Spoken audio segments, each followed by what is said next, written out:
L'azione illegale del comune di San Zenone degli Ezzelini diffida alla regione perché le opere compensative della Pedemontana vengano realizzate, i patti vanno rispettati, attacca il sindaco, pronti a chiedere i danni se non ci saranno risposte. Gazprom taglia la fornitura di gas all'Italia del 15%, resta da capire per quanto, dagli industriali agli artigiani fino ai sindacati alta preoccupazione, i costi non sono più sostenibili. La Marca 18.000 utenti in attesa di veder fissato dai CUP un appuntamento per una visita, le cosiddette prenotazioni galleggianti, piano di straordinarie e riorganizzazione nell'ULSS 2. Allarme baby gang, derubato 2 volte in 20 giorni, in pieno centro a Conegliano dai giovanissimi banditi, un vittima un novantenne. La figlia scrive al sindaco, stamane a Treviso in prefettura un vertice sul fenomeno. C'è anche un giovane trevigiano tra i 4 denunciati dai carabinieri per la violenta rissa del 29 maggio scorso a Jesolo. Era già stato colpito dal foglio di via dal comune nel 2021. Perde il controllo dell'auto che si ribalta più volte, drammatico incidente nel pomeriggio a Casella d'Asolo, donna di 41 anni incastrata nell'abitacolo, è grave. Come era previsto, il governo decide di prorogare fino al 30 settembre l'obbligo di mascherina sui mezzi pubblici, in corso la verifica su un possibile allentamento sugli aerei, da domani stop invece all'obbligo in cinema e teatri. 15 giugno la festa degli artiglieri, oggi la cerimonia a Treviso con la rievocazione della battaglia del solstizio e l'omaggio ai caduti.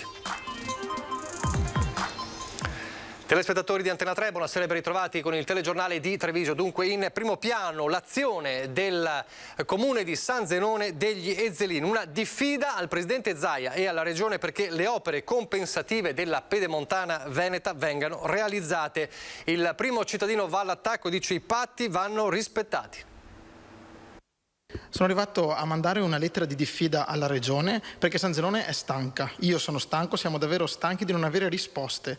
Dopo l'apertura della Pedemontana che abbiamo subito, che passa nel nostro territorio e che abbiamo dovuto accollarci nel nostro territorio. La misura è colma per Fabio Marina, sindaco di San Zenone degli Ezzelini, comune attraversato dalla superstrada Pedemontana Veneta, ma rimasto all'asciutto di opere compensative. Eppure, sostiene Marina, c'è un accordo di programma sottoscritto nel 2012 che parla tuttora chiaro e che all'epoca aveva convinto il comune a ritirare il contenzioso avviato al TAR proprio sugli interventi di mitigazione. Più di 10 anni fa era previsto il tratto ben più sotto di San Zenone, ma grazie a un accordo di programma è stato deciso che la Pedemontana passasse a San Zenone. In questo accordo di programma erano previste una serie di opere compensative per San Zenone.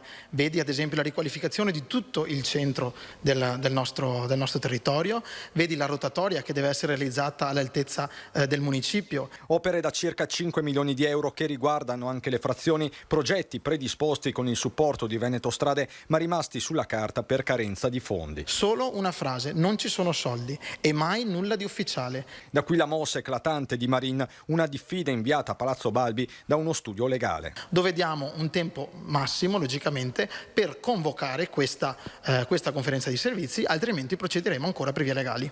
Quindi chiederete i danni? Chiederemo i danni, sì. Chiederemo i danni, chiederemo che le opere siano realizzate, perché è questo, ma non è un capriccio di San Zenone, è davvero, San Zenone ormai è martoriata, Cara Inati principalmente è stata martoriata, purtroppo anche da errori che sono stati fatti nella realizzazione di alcune opere attinenti alla Pedemontana. Ma ci sono anche altre 2 richieste. La prima è integrare il nome del casello di Riese con quello di San Zenone come indicato fin dal 2011. Secondo, di sicuro più pressante, vista l'inflazione record, la riduzione dei pedaggi, almeno per i residenti. È inutile volere una strada così utile ma con pedaggi così alti. Le persone logicamente fanno fatica a prenderla perché costa troppo, le aziende ne rimettono, per cui bisogna dare una mano anche su questo, nella riduzione dei pedaggi. E adesso l'allarme economico per la scelta del colosso russo Gazprom di tagliare la fornitura all'Italia del 15%. Il timore è che i costi in bolletta esplodano ulteriormente. Ci sono le categorie economiche e i sindacati veneti e trevigiani molto preoccupati. È una tegola, certamente ci preoccupa molto questa decisione di Gazprom di tagliare i rifornimenti, nonostante ci sia una buona notizia dall'altra parte del Mediterraneo, di questo accordo tra Egitto, Israele e Comunità Europea. Però preoccupa non solo il mondo dell'impresa ma anche delle famiglie. La notizia è stata confermata da Eni a metà mattina e ha fatto scattare l'allarme, l'ennesimo tra le imprese anche a nord-est. Gazprom, il colosso russo del gas, ha tagliato del 15% le forniture all'Italia. Resta da capire per quanto, in subbuglio in particolare il manifatturiero, dove ci sono le fabbriche più energivore. Per tutto il settore manifatturiero italiano il costo energia 2022 supererà i 50 miliardi di euro, un valore che è esattamente decuplicato rispetto al 2021, pertanto veramente insostenibile per le nostre aziende. Un'altra notizia sicuramente allarmante sul tema energetico, quella che arriva oggi dalla Russia, che mette sempre più in evidenza come non solo sia necessario avere fonti alternative da quelle russe, ma soprattutto una chiara politica energetica che renda il nostro territorio più indipendente e forte da condizionamenti esterni. Intimoriti anche gli esercenti dei pubblici esercizi e i commercianti. Sono 7 mesi che alle aziende arrivano delle bollette ingestibili e troppo pesanti. Devono essere sgravate assolutamente da quello che è il reparto IVA e accise. Noi stiamo lavorando da tempo nei tavoli trasversali con senatori e deputati sia di maggioranza che di opposizione. Una decisione unilaterale, quella di Gazprom, che preoccupa tutti, anche i sindacati, in particolare la CGIL che si prepara alla mobilitazione di sabato, 500 le persone che partiranno solo dalla Marca alla volta di Roma. L'Italia purtroppo è un paese che non è autonomo. E questa è una discussione, io penso, che a livello politico bisognava affrontare anni fa, perché comunque bisognava fare degli investimenti sulle risorse. Le risorse energetiche oggi ce ne sono e sono in mano a pochi. E quando tu vai a prenderle da altre parti entri nel meccanismo del mercato. E quando entri in un meccanismo del mercato dove i prezzi li fanno gli altri, rischi poi di avere botte sociali di questo tipo. Misure strutturali si chiedono anche per il caro carburante, le stesse misure governative di sgravio alla pompa sono in scadenza. Per quello che riguardano gli sgravi fiscali, le accise, il governo non dovrebbe farlo di mese in mese, dovrebbe farlo almeno di 6 mesi, e per capire come anche la situazione evolverà dal punto di vista geopolitico. Adesso la sanità. Nella Marca ci sono 17.800, quasi 18.000 utenti in attesa di vedere fissato un appuntamento per una prestazione sanitaria. Sono le cosiddette prenotazioni galleggianti. L'ULSS sta recuperando in tempi record le liste d'attesa dopo il fermo Covid, ma il numero di richieste è aumentato quest'anno del 20%.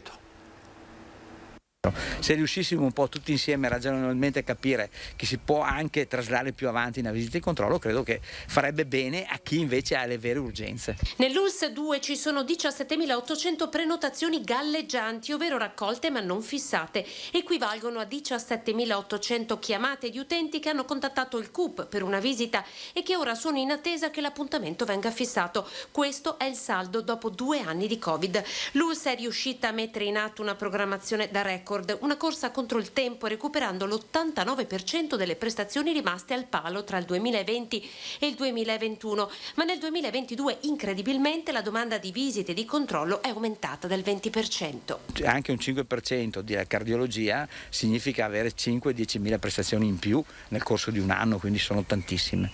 A soffrire maggiormente la pneumologia, con 2.136 prestazioni da recuperare. Un po' c'è stato un rallentamento delle visite, un po' c'è stato anche, ci sono queste patologie post-Covid, diciamo così, e quindi sicuramente una è la pneumologia, poi abbiamo la cardiologia, la radiologia, perché la radiologia ha comunque numeri molto elevati di richieste di esami, di prestazioni, poi abbiamo la gastroenterologia, sono anche queste prestazioni, soprattutto le colonoscopie, per cui siamo in criticità perché abbiamo anche avuto una grossa carenza di specialisti. Introvabili dermatologi molto richiesti dal settore privato. L'ULSS è a caccia di 10 pneumologi. Noi siamo riusciti ad assumere con un concorso fatto da azienda zero appena 2.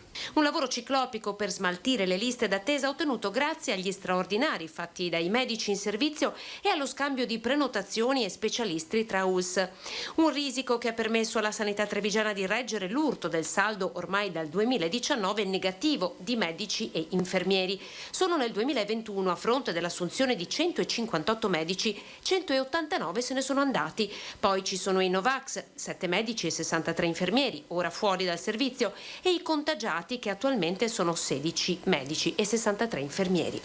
Altro fronte, quello dei medici di base. Per sgravarli dagli incarichi di segreteria, l'ULSS, attraverso la Regione, dà loro €1 milione per assumere un dipendente. Nella Marca sono state individuate 96 zone carenti. Abbiamo fatto domanda per 96 situazioni critiche nell'ULSS 2, che vanno nei 3 distretti. Chiaramente contiamo e speriamo di portare a casa almeno il 50% di queste.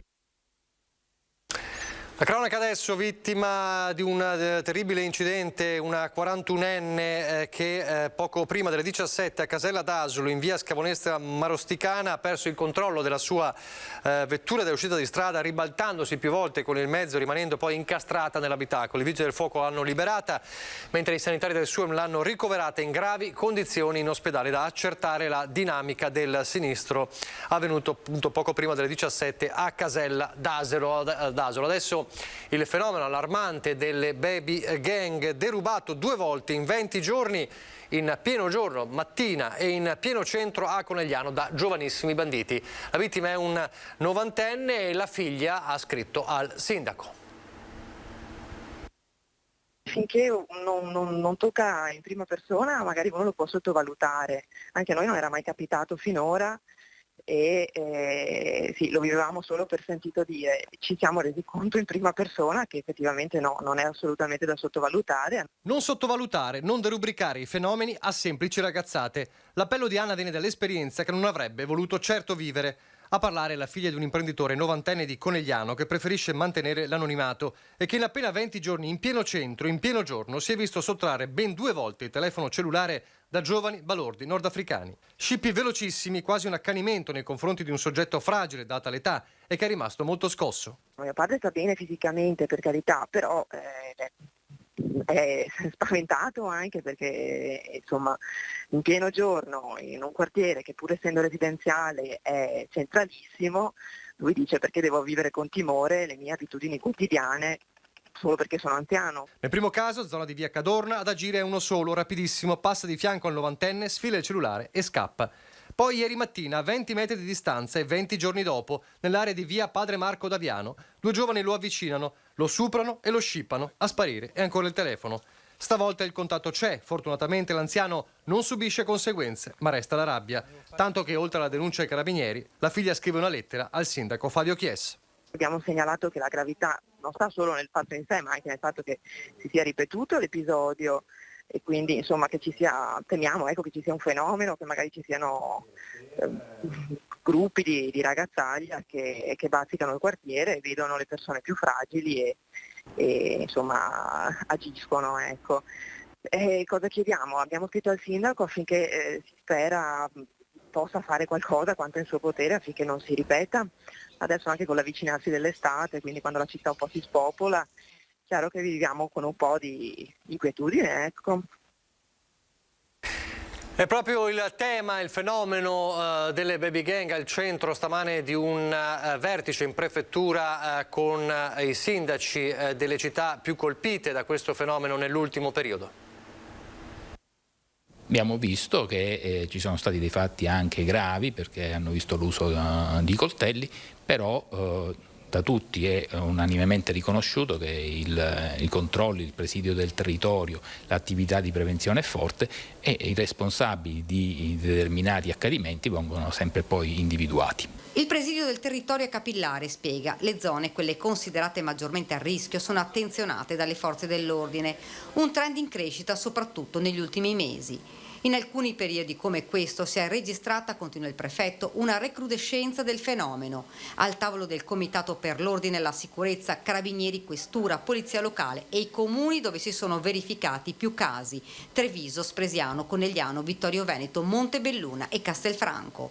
Bisogna lavorare sulla prevenzione, è stato detto, oltre che sulla repressione. Con i sindaci oggi abbiamo anche parlato della possibilità dell'adozione dei DASPO urbani che prevedono una procedura di carattere amministrativo con la modifica del regolamento di polizia urbana e poi la verifica della sussistenza dei presupposti per l'adozione dei DASPO urbani. Non parliamo del fenomeno delle baby gang, ma dei ragazzini che si rendono responsabili di reati, a volte anche gravi. Ci sono delle situazioni di giovani che patiscono alcuni disagi e poi si sfogano in azioni che sfociano in reati e qui bisogna lavorare e si sta lavorando. L'incontro odierno è stato un bel momento per fare il punto della situazione sulle 2 linee che principalmente servono in questi casi, quindi prevenzione e repressione. Il presidente della provincia ha poi voluto sottolineare: attenzione, che andiamo a dipingere un territorio che è sotto scacco di baby gang o che non possiamo uscire di casa la sera o di notte, non è così.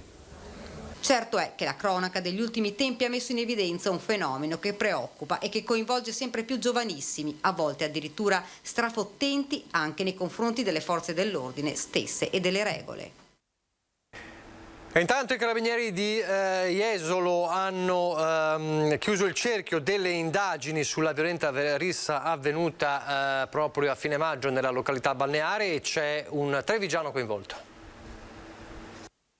4 denunciati, tutti veneti, per la movida violenta a Jesolo di fine mese scorso, domenica 29 maggio, dovranno rispondere del reato di rissa aggravata, dove era spuntato pure un coltello con cui erano rimaste ferite anche 2 persone poi visitate in ospedale, 3 ragazzi residenti nelle Vicentine e un trevigiano, peraltro già colpito nel 2021 da foglio di via obbligatorio proprio da Jesolo su disposizione del Questore di Venezia, in quanto precedentemente coinvolto in un'altra rissa, sempre lungo l'Arenile. Per questo motivo è stato anche denunciato per l'inosservanza del provvedimento in questione.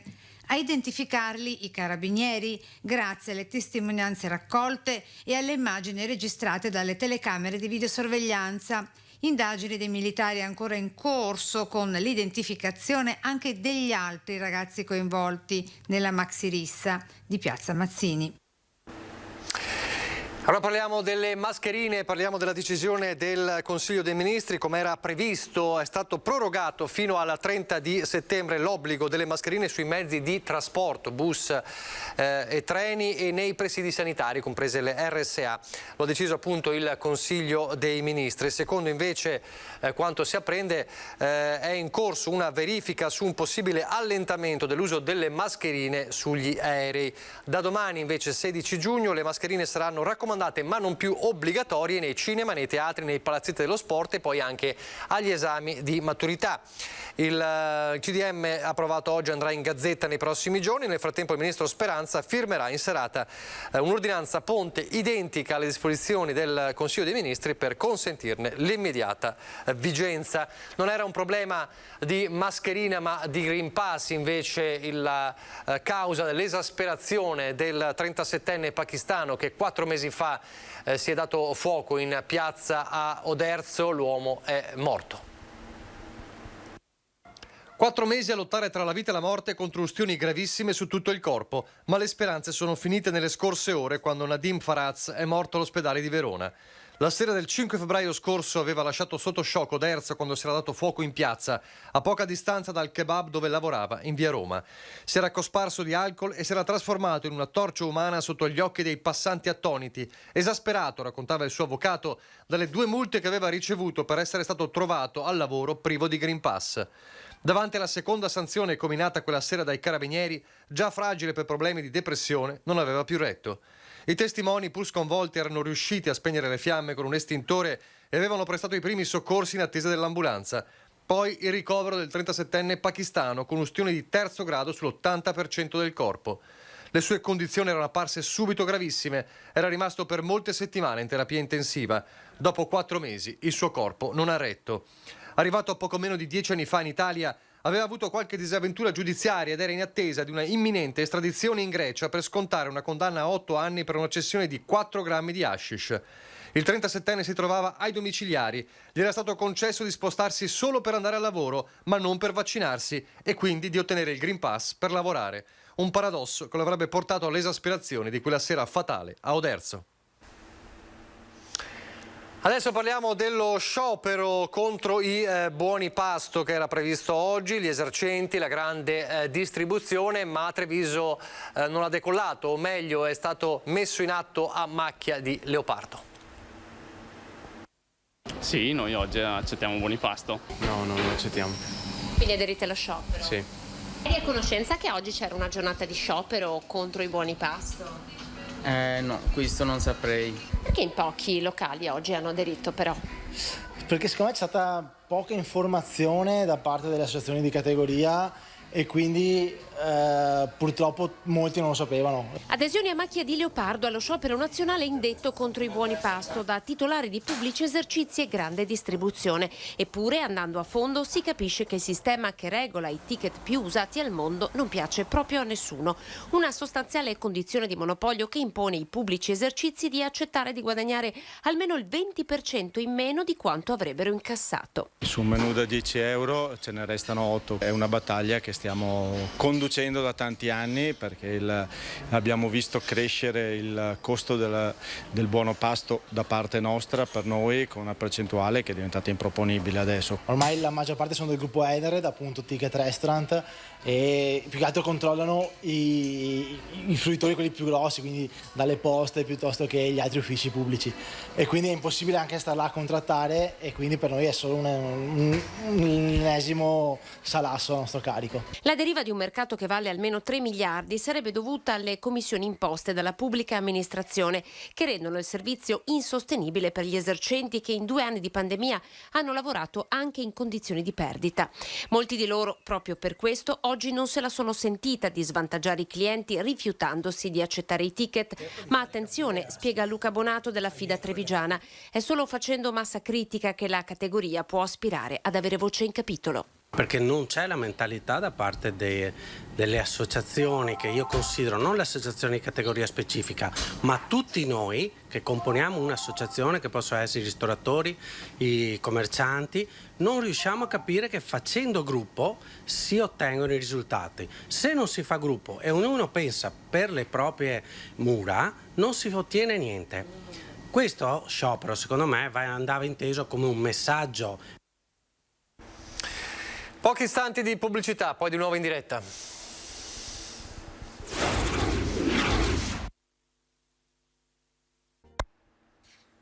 Rieccoci in diretta il telegiornale di Treviso. Il caso Prošek è stato il tema dell'incontro che ha riunito in Senato a Roma i 3 consorzi del Prosecco, l'associazione Colline UNESCO, i sindaci della zona e i parlamentari veneti. La partita si chiude il prossimo 5 luglio. Entro il 5 luglio il governo italiano presenterà le sue osservazioni alle deduzioni croate, è una data che ci siamo posti come deadline perché siamo sicuri che le nostre osservazioni saranno così forti che la Commissione europea non potrà che respingere la richiesta croata di riconoscimento della menzione tradizionale Prosek. Italia unita contro il Prošek croato. È un Parlamento che ha fatto fronte comune in difesa del Prosecco. Sono questi i fatti emersi ieri nel corso del vertice che si è tenuto nella Sala Caduti di Nassiriya al Senato di Roma. Dovevamo fare il punto della situazione qui a Roma, dove abbiamo dimostrato l'unità sia prima in Commissione Agricoltura ma poi nell'Aula del Senato, assieme al governo, tutti quanti uniti per combattere il Prosek. Una battaglia che ha visto la solidarietà di altre eccellenze italiane, preoccupate che con l'apertura al Prosek vi fosse un'ulteriore apertura sul fronte dei prodotti fotocopia, come il Parmesan per il Parmigiano Reggiano o il Cambozola per il Gorgonzola. Una solidarietà arrivata addirittura fino a Bruxelles. A livello anche europeo siamo stati supportati dai colleghi dello Champagne, dai produttori di birra di qualità, ma anche a livello anche dalla Scozia è arrivato un endorsement dai produttori di whisky. Quindi vuol dire che tutti coloro che dicono in questo momento che il Prosecco è da tutelare, il Prosecco è da aiutare, da questo Italian sounding interno all'Europa, vuol dire che sono con noi e vuol dire che sanno che se dovesse cadere il castello del Prosecco in questa battaglia cadrebbero le denominazioni europee. Questo sarebbe un grande problema. 20 giorni dunque per chiudere il caso Prošek, un caso con un dossier presentato dai croati che di certo non ha impensierito il governo. Non vi è nulla di giuridico, in tutto il dossier non è citata una sentenza, una norma, ma semplicemente l'aspirazione dei croati di continuare a produrre, dicono, queste 10.000 bottiglie, che comunque sono illegittime perché evocano il nome Prosecco e per l'ordinamento comunitario questo non è consentito. Quindi tutti quanti uniti, i consorzi del territorio, i 4 consorzi del territorio, il Parlamento unito all'unanimità assieme al governo, io sono fortemente ottimista che le cose andranno bene. 15 giugno la festa degli artiglieri, oggi la cerimonia a Treviso. A te, il Dio degli eserciti, eterno Signore delle genti, noi, artiglieri d'Italia, eleviamo i cuori. Sii lodato, Signore, per la terra che ci donasti come patria, ove il tuo nome è venerato, ove la tua fede fiamma che illumina la vita. La preghiera dell'artigliere intonata davanti all'altare laico realizzato con le pietre del Carso del Montello del Piave per rievocare una pagina gloriosa della storia, la battaglia del Sostizio. Un evento che ha cambiato le sorti della guerra e dunque della storia. L'Arma di Artiglieria celebra oggi la sua festa anche a Treviso, nel ricordo della battaglia che attraverso l'incessante azione del fuoco arrestò sulle sponde del Piave l'ultima offensiva austro-ungarica. Quelli che hanno combattuto la prima, la seconda e i moti del 1848 che la breccia di Porta Pia è stata bombardata dagli artiglieri. L'Arma di Artiglieria, costituita nel 1848, festeggia così la sua nascita e il 4 dicembre Santa Barbara, la patrona. La cerimonia davanti alle scuole Gabelli trova il monumento. I giovani che purtroppo non lo sanno e sarebbe utile che ascoltassero e avessero partecipato, ma adesso alla festa di Santa Barbara qualche volta invitiamo le scolaresche, ma a festa dell'artiglieria che sono già hanno finito non ci sono. Il sacrificio degli artiglieri, un messaggio di abnegazione anche per i giovani di oggi, un pensiero inevitabile anche per chi sta combattendo per difendere la sua libertà. Dispiace che ci sia questa guerra qua, speriamo che si mettano a gronda i grandi capi, invece uno dice una cosa, uno dice un'altra. Adesso le notizie dal Bellunese.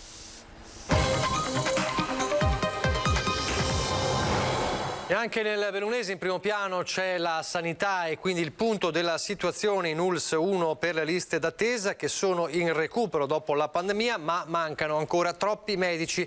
Una buona notizia invece è arrivata sul fronte dei soccorsi in montagna. Per quanto riguarda le prestazioni ambulatoriali, al 1 di gennaio di quest'anno avevamo circa 9.500 prestazioni ambulatoriali in galleggiamento. Con i nostri professionisti ne abbiamo già recuperate circa 8.500. Abbiamo presentato un piano in regione che ci è stato approvato e noi lo perseguiremo per tutto l'anno. Procede quindi il piano di rientro dell'ULSS 1 Dolomiti, vale per le prestazioni in ambulatorio così come per i piccoli interventi chirurgici recuperati per circa 1 migliaio. La macchina sanitaria è a pieno regime ma sotto stress, la carenza di personale è il primo problema della lista. Purtroppo rispetto all'anno 2019, che è il nostro anno di paragone, ci mancano 49 specialisti e noi sappiamo che le prestazioni ambulatoriali vengono erogate dai singoli specialisti delle singole specialità, quindi stiamo cercando un po' con loro anche di determinare alcuni percorsi diversi per una maggiore presa in carico anche più veloce dei nostri utenti. Per questo si cerca di correre ai ripari con tutti gli strumenti a disposizione. Noi stiamo cercando di reclutarli in ogni modo, ovviamente facciamo i nostri avvisi a tempo determinato e poi Azienda Zero continua a fare tutti i concorsi per reclutare gli specialisti. Anche perché la pandemia non è finita, sono quasi 1.000 i bellunesi positivi al Covid e la curva si è rialzata. Certo, la vaccinazione ha cambiato gli scenari, 11 ricoveri nelle strutture sanitarie, 5 negli ospedali di comunità. Però ovviamente io ricordo sempre le raccomandazioni, quindi bisogna essere prudenti e bisogna portare le mascherine dove serve, bisogna lavarsi le mani e areggiare sempre i locali dove si soggiorna in tanti. In ogni caso la macchina sanitaria bellunese per quest'estate 2022 avrà un alleato in più. Oltre all'elicottero con base a Pieve di Cadore, il bellunese potrà contare su un secondo mezzo con partenza da Cortina grazie alla sinergia tra ULSS 1, Dolomiti Emergency, Soccorso Alpino e CREU regionale. Il servizio per ora in regime di sperimentazione sarà attivo tutti i giorni per 12 ore. Questo non significa però abbassare la guardia. A tutti i cittadini che si approcciano alla montagna chiediamo assolutamente prudenza sui sentieri, prudenza nelle scarpinate, prudenza ovviamente su tutti gli sport che si vengono a fare su questo bellissimo territorio. Domenica il voto, lunedì il trionfo di Oscar De Pellegrin a Belluno, importante con il centrodestra che ha conquistato il capoluogo bellunese, il neocittadino già al lavoro per creare la giunta e allora noi abbiamo chiesto oggi un po' ai bellunesi quali sono le prime richieste che fanno al nuovo sindaco, ma abbiamo chiesto loro anche il perché secondo loro di questa scarsa affluenza che si è registrata anche e soprattutto a Belluno. Sentiamo allora la voce dei bellunesi. A pochi giorni dalle elezioni amministrative Proclamato la vittoria di Oscar De Pellegrini nella corsa a Palazzo Rosso, abbiamo chiesto ai bellunesi le loro impressioni sul nuovo primo cittadino. Penso proprio che sia persona giusta, è ora di cambiare anche politica qui a Belluno. Perché la persona è degna di stima, di considerazione, di rispetto. Forse è un qualcosa di diverso per chi lo appoggia. Una brava persona mi sembra e va bene così. Bisognerà vederlo al lavoro. Sì, dai, speriamo. Sono fiduciosa. Per cui io sono fiducioso, spero in un cambiamento in positivo per Belluno. E basta che mantenga quello che ha detto, perché noi possiamo basarci alla fine solo sulle parole. Adesso vedremo i fatti. Come commentiamo questo 46% di elettori che si sono recati alle urne? Perché c'è una disaffezione chiaramente da parte degli elettori. Perché non si sa più. Non c'è un indirizzo preciso ormai politico. Ci credono poco ormai, secondo me, anche se non andare a votare perdiamo quello che è il nostro diritto di voto. E io presumo che questo fenomeno, soprattutto per i giovani, sia un cancro ormai quasi irrisolvibile. Riguardo alla percezione di cosa vada prioritariamente cambiato nella città, i cittadini hanno risposto. Sistemare la viabilità, perché è messa male forte. La viabilità è al primo posto. Ma ci sono i problemi del Nevegal da risolvere subito, i problemi del ponte Bailey e tante altre cose, sistemare il territorio. Renderla più smart e più giovanile. A livello culturale sarebbe da dare un po' più di opportunità, perché è una città che offre tanto, potrebbe offrire tanto e purtroppo non viene valorizzato tutto il potenziale che ha. Fare qualcosa per l'ambiente o comunque le strade, un po' di manutenzione, poi dar spazio anche ai giovani. Un approccio diverso verso il turismo che da quanto se ne dica c'è, ma ha bisogno di trovare una risposta diversa. Per i giovani non hanno bacini di contenitore adatti, non hanno possibilità di sviluppare le loro passioni, il loro tempo libero. E ci sarà anche il neo sindaco di Belluno, Oscar De Pellegrini, un importante convegno che si terrà venerdì 17 giugno alle 10:30 a Palazzo Bembo, sede anche della Luis Business School. Dal titolo Il rilancio della montagna, lo sviluppo sale in quota, strumenti e azioni per il rilancio della montagna, organizzato dagli industriali di Belluno e che prevedrà la partecipazione anche molto importante del Ministro per gli affari regionali e le autonomie, Maria Stella Gelmini, che quindi sarà a Belluno venerdì mattina. Ci sarà anche il Ministro per i rapporti con il Parlamento Federico D'Inca, previsto anche un intervento del Presidente di Confindustria Nazionale Carlo Bonomi, quindi il Ministro per l'autonomia e gli affari regionali Maria Stella Gelmini è attesa a Belluno venerdì mattina per questo convegno con gli industriali bellunesi. È davvero tutto per questa edizione di Treviso, vi lascio alle previsioni del tempo. Grazie per averci seguito, arrivederci.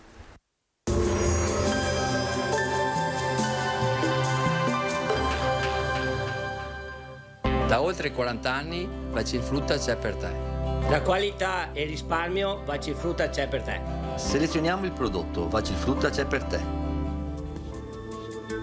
Bentrovati al meteo. Anticiclone africano alla massima potenza, bel tempo e caldo intenso. Siamo solo a giugno e i valori termici sono già abbondantemente sopra la media del periodo. Vediamo insieme il dettaglio. Sul Veneto sarà soleggiato, cielo sereno o al massimo poco nuvoloso, qualche addensamento dal pomeriggio in poi in montagna, dove non si esclude anche una lieve instabilità con rovesci e temporali sparsi, possibili poi fin verso le zone pedemontane. Temperature in aumento, minime tra 12 e 22 gradi, massime comprese invece tra i 27 e i 33 gradi all'incirca. Spostiamoci ora sul Friuli Venezia Giulia, anche in questo caso cielo in genere sereno o velato con caldo afoso. Sui monti locali acquazzoni che in seguito potrebbero interessare anche qualche isolata zona di pianura. Temperature minime sui 18-22 gradi, massime sui 28-31. Infine diamo uno sguardo alla situazione del Trentino Alto Adige, dove sarà soleggiato nel pomeriggio, anche in questo caso lieve aumento della probabilità di temporali, specie sui settori più settentrionali. Temperature minime intorno ai 18-19 gradi, massime sui 33 all'incirca. Dal meteo di Antena 3 per ora è tutto, grazie per l'attenzione, arrivederci.